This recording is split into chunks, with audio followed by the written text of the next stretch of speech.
Hai Diggers, selamat datang kembali di Movie Digger Channel. Sebelum kita masuk ke videonya, untuk kalian yang baru aja gabung, jangan lupa subscribe channel ini agar bisa terus menyajikan alur cerita film favorit Diggers. Hari ini kita akan membahas alur cerita film series Korea yang berjudul Splash Splash Love. Film ini hanya terdiri dari 2 episode saja nih Diggers. Film ini menceritakan tentang seorang gadis bernama Danbi yang tidak sengaja berteleportasi ke zaman Joseon. Aneh nggak tuh? Di episode 1 ini menceritakan tentang Jang Danbi yang harus menghadapi ujian masuk universitas di Korea. Danbi sendiri merupakan siswi yang kurang pintar dan kurang menyukai belajar. Sehingga hal tersebut malah membuat Danbi merasa tertekan setiap kali memikirkan ujian. Bahkan di rumah pun, ibunya sering mengomelinya untuk mempersiapkan ujiannya dan jangan hanya bermalas-malasan. Hal itu tentu saja malah membuat Danbi kesal dan pergi ke tempat karaoke bersama sahabatnya. Danbi memang memiliki seorang teman dekat perempuan yang juga sekelas dengan Danbi. Saat sedang mampir ke minimarket, Danbi dibuat semakin tertekan dengan ucapan temannya yang mengatakan bahwa Danbi akan lebih stres lagi jika tidak diterima di kampus manapun. Walaupun sejujurnya, Danbi sendiri setuju dengan ucapan sahabatnya itu. Hari ujian pun tiba, Danbi yang semakin tertekan dan cemas kabur dari tempat ujian dan berlari ke taman. Hujan yang mulai turun tidak diperdulikan oleh Danbi. Danbi pun membuat harapan agar dia bisa kabur kemana saja asal tidak di sana. Danbi yang mendengar suara aneh dari dalam air melompat ke dalam genangan air itu dan tanpa disengaja itu malah mengirimnya ke zaman yang lain, yaitu era kerajaan Joseon. Saat itu Joseon sedang mengalami kekeringan parah sehingga kerajaan sedang mengadakan ritual untuk meminta hujan. Mereka sangatlah terkejut karena Danbi tiba-tiba muncul begitu saja dari sebuah gentong air. Danbi mengaku dirinya hanyalah seorang gosam. Dalam bahasa Korea modern, gosam berarti murid SMA, sedangkan di era Joseon, gosam merupakan seorang laki-laki yang telah dikebiri. Saat Danbi ditodong dengan pedang oleh para prajurit, Danbi baru sadar bahwa pedang itu sungguhan dan ia berada di zaman yang berbeda. Danbi sempat melarikan diri dan menyamar sebagai staf kerajaan, namun ia tertangkap basah oleh laki-laki yang bernama Pak Yun. Raja Joseon kala itu merupakan seseorang yang sangat pintar. Ia menginginkan rakyatnya belajar sains dan matematika sehingga menjadi lebih pintar. Menyadari Danbi bisa mengerjakan soal matematika dengan hitungan menit saja, mengalahkan semua ahli matematika kerajaan yang bahkan memerlukan 3 hari untuk menyelesaikannya. Danbi yang masih tidak menyadari kesalahpahaman arti gosam mengatakan bahwa semua gosam pasti bisa mengerjakannya dengan mudah. Raja akhirnya malah merekrut Danbi untuk menjadi gurunya dan mengizinkan Danbi pergi jika hujan telah turun. Karena direkrut menjadi kasim kerajaan, Danbi akhirnya diberikan sebuah penginapan di desa. Ia diantarkan oleh Pak Yun yang juga tinggal di desa itu. Anehnya, adik Pak Yun yang masih kecil malah menyadari bahwa Danbi bukanlah laki-laki melainkan perempuan. Hari demi hari, Danbi sang raja akhirnya semakin dekat. Danbi mengajarkan raja untuk mengenal angka, berhitung, dan ilmu-ilmu sains sesuai apa yang Danbi bisa. Kedekatan raja dan Danbi pun akhirnya tidak bisa dihindarkan lagi. Suatu hari, saat sedang belajar, permaisuri tiba-tiba datang ke kamar raja. Raja sendiri memang terlihat tidak berminat dengan permaisurinya karena ia sangat ingin menjadi pintar sebelum memiliki keturunan. Danbi yang pertama kali melihat permaisuri merasa terkejut karena wajahnya mirip sekali dengan sahabat SMA-nya di zaman modern. Suatu hari, Danbi mengajak raja untuk mencicipi topoki dalam bentuk kemasan yang kebetulan ia bawa di dalam tasnya dari zaman modern. Tidak disangka-sangka, raja sangat menyukai topoki itu walaupun rasanya sangat pedas. Esok harinya, raja malah mengalami sakit perut yang parah dan juga diare berkepanjangan. Karena kejadian sakit perut itu dianggap aneh oleh raja, Danbi akhirnya menjelaskan bahwa hal itu sangat normal karena raja memiliki sistem pencernaan. Danbi pun secara tidak sengaja akhirnya mengajari sang raja mengenal anatomi tubuh manusia. Permaisuri raja merasa begitu cemburu dengan kedekatan Danbi dengan raja.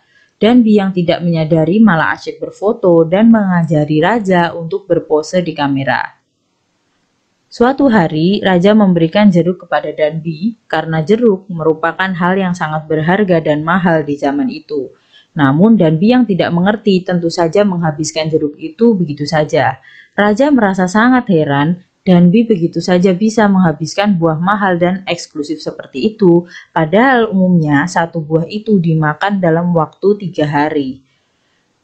Karena hari sudah malam, Danbi berpamitan untuk kembali ke penginapan. Raja yang sepertinya mulai menyukai Danbi beralasan bahwa di jalanan desa akan sangat gelap dan akan banyak roh-roh bergentayangan. Hal itu dilakukan raja agar Danbi tidak pulang dan menemani raja bermain bola. Setelah lelah saling mengejar bermain bola, tidak sengaja saat sedang berbaring raja menyentuh dada Danbi. Saat itu sepertinya raja mulai tahu nih bahwa Danbi bukanlah seorang laki-laki.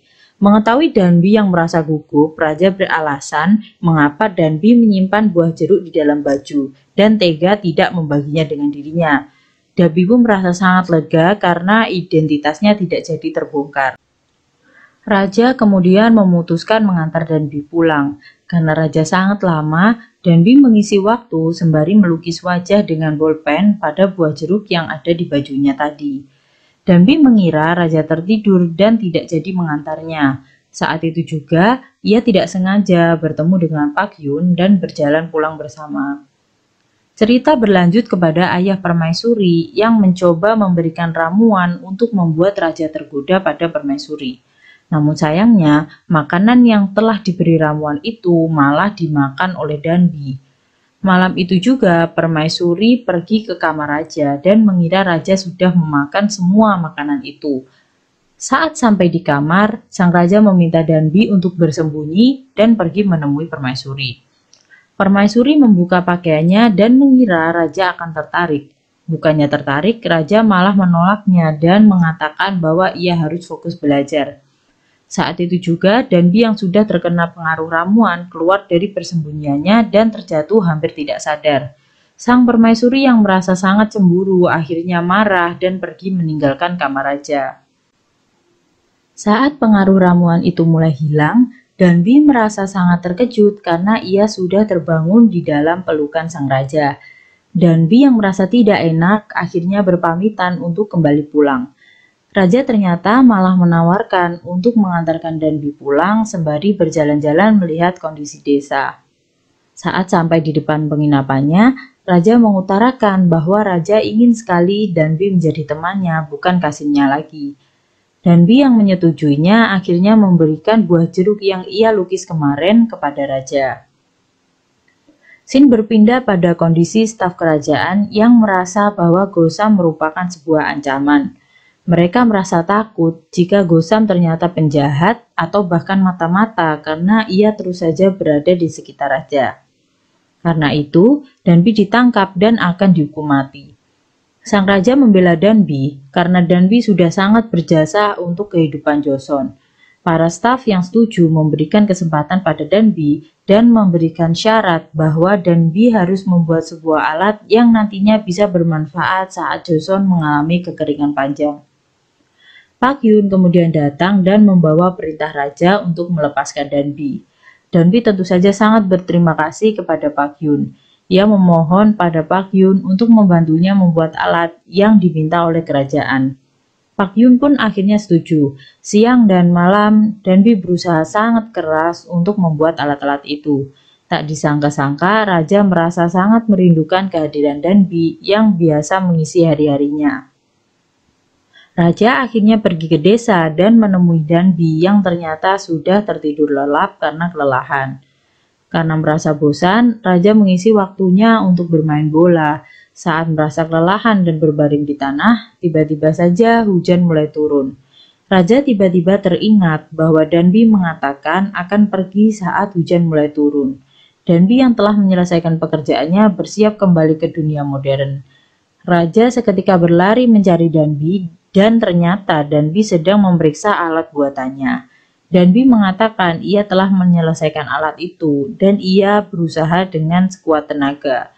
Saat itu juga Raja memeluk Danbi yang sedang menangis dan mengungkapkan perasaannya. Episode 1 pun akhirnya selesai. Demikianlah alur cerita film kali ini. Terima kasih telah menonton dan jangan lupa like, komen, dan subscribe channel ini serta nyalakan lonceng untuk notifikasi alur cerita film favorit Tigers selanjutnya.